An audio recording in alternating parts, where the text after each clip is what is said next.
Salut, c'est dans la poche, bienvenue à Froyenne où cette semaine on va découvrir la petite fabrique, un gîte qui vaut le détour et pour ça on va rencontrer Pete. Suivez-moi. Alors Pete, merci de nous recevoir ici aujourd'hui. On découvre avec vous ce lieu, mais d'ailleurs vous, comment l'avez-vous découvert? Écoute, ça fait un bâtiment qu'on a acheté en 2007. C'était la ferme du Beauregard. C'était la ferme qui appartenait au château du Beauregard ici à Froyenne, qui est juste à côté. Nous, on habitait déjà Tournai et on cherchait un endroit pour développer nos activités touristiques, culturelles. On a acheté ce bien ici en 2007, qui était vraiment en ruine. Et pendant, disons, 7 ans, on a fait des travaux énormes, mais petit à petit, à notre aise aussi, et surtout avec l'idée qu'on voulait faire. Et donc, depuis 2014, voilà, on se trouve ici, dans ce merveilleux village de Froyenne, à côté de Tournai.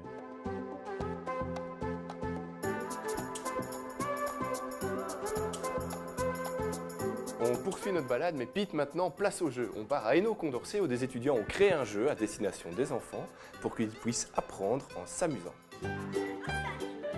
Madame Dussard, Oui. c'est tous les vendredis comme ça dans la classe? Ah non, malheureusement non. On aimerait bien, c'est amusant. Ce jeu est bien. Ouais, qu'est-ce qu'il y a de bien? Dis-moi, tu sais m'expliquer? Le principe est marrant. Et par exemple, tu touches ici, et ben, tu dois deviner un animal. D'accord. Un animal. Et qu'est-ce que c'est comme animal? Pour moi, ton ce avis? serait un chat. C'est donc une fin de semaine pas comme les autres à l'école du centre, à la Louvière. À l'origine de cet après-midi ludique et éducative, il y a Alicia Paduard. Elle est en 2e année d'institutrice primaire à la Haute École Condorcet à Morlanway. Avec ses collègues de classe, elle a remporté un concours lancé par l'école des loisirs et qui consistait en la création de jeux autour de l'œuvre de l'auteur jeunesse Mario Ramos. Ça fait 2 mois qu'on crée les projets en classe.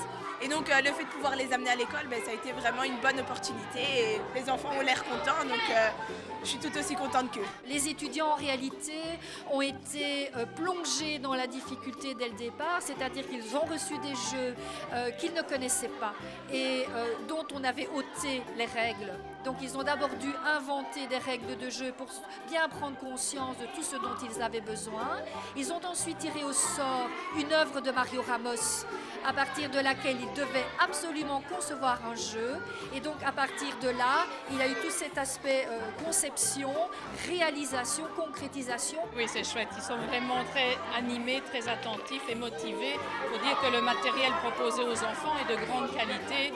Il est attrayant et vraiment à leur niveau et ils développent beaucoup de compétences, que ce soit le dénombrement, que ce soit la lecture, le vocabulaire. Il y a vraiment beaucoup de choses qui sont mises en œuvre. Au total, 2 heures de jeu, de pédagogie, de partage, d'enthousiasme, de dynamisme chez les petits comme chez les grands, enseignants et futurs enseignants. Défi réussi, même si au final... Qui gagne pour l'instant? Moi.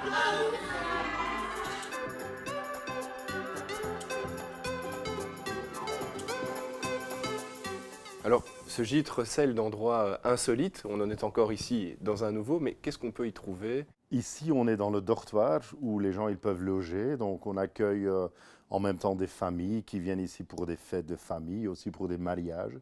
On accueille aussi des entreprises qui viennent pour des séminaires ou pour des réunions de travail. En totalité, on peut loger une 40aine de personnes. On a ici le dortoir sur lequel 16 personnes peuvent dormir, mais on a aussi des chambres de 2 personnes, des chambres de 4 personnes et 3 excellentes roulottes magiques dans lesquelles on peut dormir dans un petit forêt juste à côté. Alors Pete, tout le monde peut le voir, vous et moi, capillairement parlant, ça y est, on est au top. Mais peut-être qu'on pourrait donner quelques conseils aux personnes qui, pour les fêtes de fin d'année, veulent avoir une coiffure parfaite. On part découvrir les conseils pour cet hiver. Et nous, on regarde ça depuis la salle de cinéma de Pete. Comme la mode, la coiffure est un métier en évolution permanente.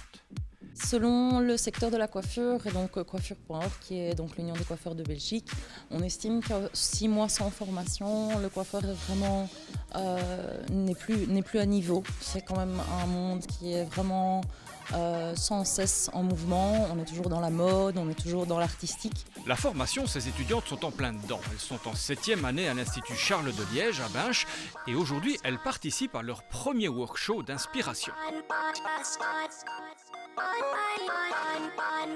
C'est des boucles qu'on va redétendre après, comme c'est assez moderne et en plus ça lui va mieux que du lisse. Voilà.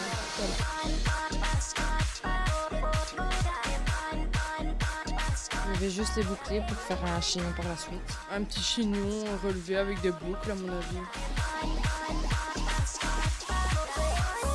J'ai complètement confiance, ça a toujours été elle qui a coupé mes cheveux et qui me coiffe habituellement. Donc, Les fêtes de fin d'année approchent, vous hésitez encore sur votre look, alors tendez bien l'oreille. Voici les conseils du pro pour devenir la reine du réveillon. Alors pour briller à Noël et à la nouvelle année, c'est justement de ne pas trop briller dans les cheveux, c'est-à-dire qu'on est dans l'anti-chignon.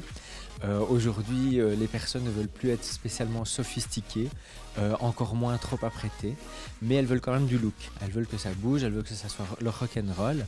Donc on va proposer plutôt des queues de cheval un peu sophistiquées, mais l'esprit queue de cheval, ça fait en sorte de ne pas être trop apprêté. On va faire des buns un peu plus modernes, on va y mélanger des tresses aussi pour avoir des textures un peu plus froissées. Tout ça va nous donner des looks pas trop apprêtés, mais par contre vont donner beaucoup de prestance et elles vont plus miser sur le maquillage. S'il doit y avoir du brillant, ça sera plus sur les vêtements que sur les cheveux. Et nous voilà ici dans la cuisine ouverte, lieu magnifique aussi à disposition de toutes les personnes qui séjournent chez vous. Et d'ailleurs, en parlant de cuisine, moi j'ai un petit creux. Pete, est-ce que vous connaissez l'impératif? C'est pas très loin d'ici. Je vous y emmène, on part découvrir Benoît Neuzy. On n'allait pas beaucoup au restaurant. Par contre, on faisait beaucoup de repas familiaux et ma mère était une excellente cuisinière, donc j'ai toujours été baigné par mon père qui faisait les lapins, les pigeons, le jardin et les bons produits, quoi. Dès que j'ai eu fini l'école hôtelière, j'ai eu le premier prix de cuisine. Le directeur m'a dit « ça t'intéresse de partir à la Côte d'Azur pour 3 mois de saison ?» Et donc une semaine après mon diplôme, je partais à la Côte d'Azur, à Cannes exactement. Donc j'ai ouvert une poissonnerie avec un associé à ce moment-là. Le but c'était de faire du traiteur. Donc je me suis installé très jeune, je me suis installé à 21 ans. Et puis quelques années après, j'ai décidé de... j'en avais un peu marre du traiteur, mais ce qui m'a fait aimer le poisson, c'est la poissonnerie, quoi. Donc un peu mon leitmotiv maintenant, c'est le monde de la mer. Et donc j'ai ouvert un premier restaurant où je travaillais que le week-end, à Askilly. Donc je me suis dit, autant lancer ce challenge-là, faire du poisson en plein borinage, quoi.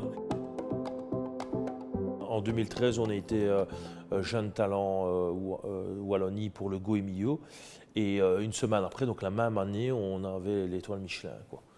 Donc voilà, c'était une année forte en émotion. En 2013, c'était quand même assez costaud, quoi. Mes bases sont ancrées, ma cuisine est personnelle, quoi. Elle ne ressemble à aucune autre.